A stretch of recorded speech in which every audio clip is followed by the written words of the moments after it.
భారతదేశంలో ఏ నాయకుడు చేయనటువంటి విధంగా పేద వర్గాల పట్ల, బహుజనుల పట్ల అతను తీసుకొచ్చిన సంక్షేమ కార్యక్రమాలు,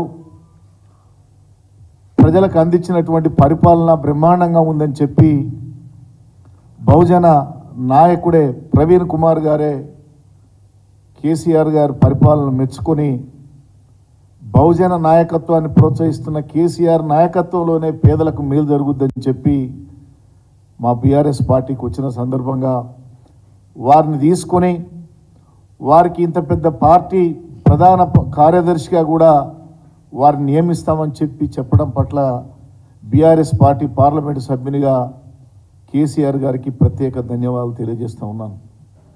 ముఖ్యంగా మొదల నుంచి కూడా తెలంగాణ వచ్చిన తర్వాతనే అటు ఎస్సీలకు కానీ, బలహీన వర్గాలకు కానీ, పేద వర్గాలకు కానీ, ఉన్నత వర్గాల్లో ఉన్నటువంటి పేదలకు కానీ మేలు జరిగిందని ఈ సందర్భంగా మీకు మనవి చేస్తూ ఉన్నాం. ఇలా మాలాంటి వాళ్ళం పెద్దల సభ అయినటువంటి రాజ్యసభకు పంపటం, బండా ప్రకాష్ లాంటి వ్యక్తిని కౌన్సిల్ వైస్ చైర్మన్గా చేయటం, ఎంపీ చేయటం, ఇలా నిన్న మళ్ళా రవిచంద్ర గారిని ఒక బీసీ కుటుంబానికి చెందిన వ్యక్తిని మళ్ళా రాజ్యసభ ఒక్కటి ఇయ్యటం, ఇక్కడ ఉన్నటువంటి మాజీ మంత్రులు శ్రీనివాస్ గౌడ్ గారు కానీ, పెద్దలు కొప్పుల ఈశ్వర్ గారు కానీ ఇలా పరిపాలనలో భాగస్వామ్యం అయ్యి ప్రజలకు సేవ చేసే అవకాశం కల్పించిన నాయకుడు కేసీఆర్ అని ఈ సందర్భంగా మీకు మనవి చేస్తూ ఉన్నాను. అందుకనే గత తెలంగాణ కేసీఆర్ పరిపాలనను, ఈ 100 రోజుల కాంగ్రెస్ పరిపాలనను ప్రజలు చూస్తున్నారు.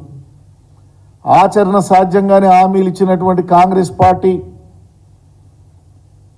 రేవంత్ రెడ్డి గారి పరిపాలనను చూస్తున్నాం. ఏమన్నా మాట్లాడితే దౌర్జన్యంగా దబాయించి మాట్లాడటం, ఒక మంత్రి ఏమో అయ్యా రైతు బంధు రావట్లేదని అడిగితే చెప్పు తీసుకొని కొడతాం ఎవర్రా రైతు బంధు అడిగేటట్టు మాట్లాడటం, పొలాలు ఎండిపోతున్నాయి కాలువలకు నీళ్ళు ఇవ్వండి అంటే దేవుడే దిక్కని చెప్పి మంత్రులు మాట్లాడే పరిస్థితి దిగజారింది.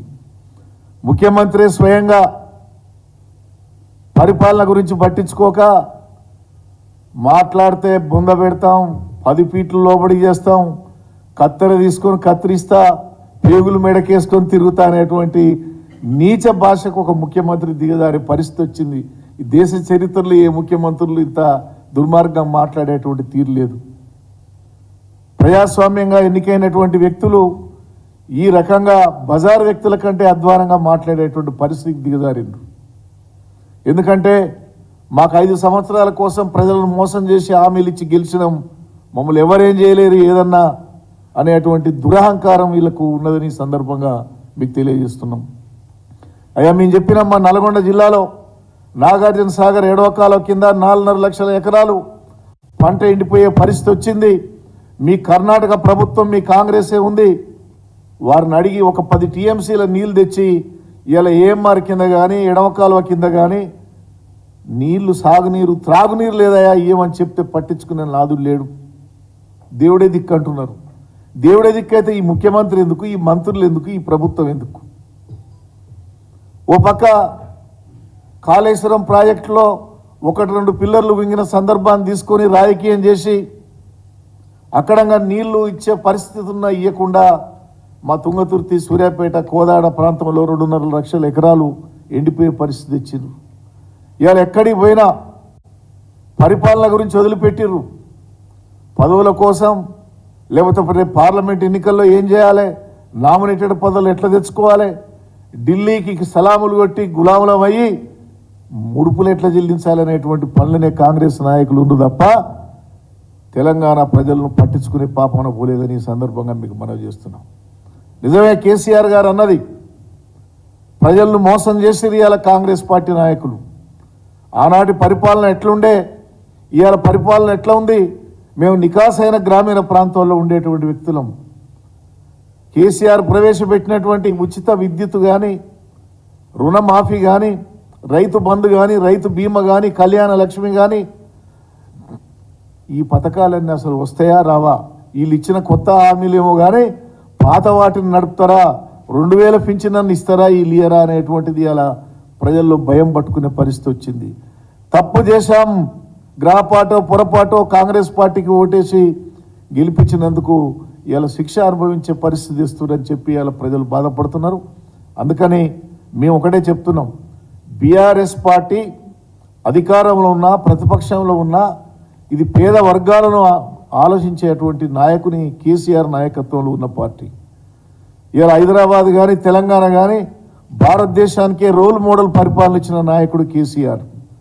ఇలా అంబేద్కర్ భవనంగా సెక్రటరియట్కు పేరు పెట్టిన 126 అడుగుల అంబేద్కర్ విగ్రహాన్ని నిర్మించిన, ఒక యాదగిరిగుట్ట పుణ్యక్షేత్రాన్ని నిర్మించిన, ఏ కాళేశ్వర ప్రాజెక్టు కట్టినా సాగునీరు త్రాగునీరు మిషన్ భగీరథ వల్ల ఇచ్చిన అది కేసీఆర్కే సాధ్యమైంది తప్ప వీళ్ళతోటి కాదు అనే పరిస్థితి ఇలా ప్రజల్లో వచ్చిందని ఈ సందర్భంగా తెలియజేస్తున్నా. అందుకనే ఇవాళ ఒకరిద్దరు కొంతమంది మా పార్టీ వాళ్ళు కూడా రాజకీయ లబ్ధి కోసమో వ్యాపారాల కోసమో వాళ్ళ బెదిరింపులకు లోనయ్యో ఏదో ఒకరిద్దరు పోవచ్చుగాక, అయినా కూడా బీఆర్ఎస్ పార్టీ తెలంగాణ కోసం పుట్టిన పార్టీ. కేసీఆర్ దచ్చుడో తెలంగాణ వచ్చుడో అని ఉద్యమం చేసి సాధించిన ఈ తెలంగాణను కాపాడుకునే బాధ్యత కూడా మా మీదనే ఉందని ఈ సందర్భంగా తెలియజేస్తూ, ఖచ్చితంగా తెలంగాణ అభివృద్ధి కోసమే పనిచేసే పార్టీగా మేము ఈ పార్టీని కాపాడుకుంటాం.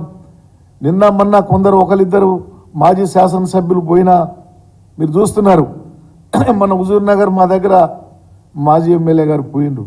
హుజూర్నగర్ నుంచి పెద్ద ఎత్తున స్టేట్ పార్టీకి వాళ్ళే వచ్చి, అయ్యా మేము బీఆర్ఎస్ పార్టీని వదులుకోము, ఇన్ని కార్యక్రమాలు చేసిన మమ్మల్ని మరి మీరు పట్టించుకోండి, మేమందరం ఈ పార్టీ అంటూనే ఉంటామని చెప్పి చేస్తే, నేను జిల్లా పార్టీ అధ్యక్షునిగా నేను జగదీష్ రెడ్డి గారు రేపు హుజూర్నగర్లో బ్రహ్మాండమైనటువంటి బీఆర్ఎస్ పార్టీ జనరల్ బాడీ సమావేశం పెడుతున్నాం వాళ్ళ కోరిక మేరకు. అందుకనే ఉద్యమ పార్టీగా ఉన్న ఈ పార్టీకి తిరిగి ఉండదు.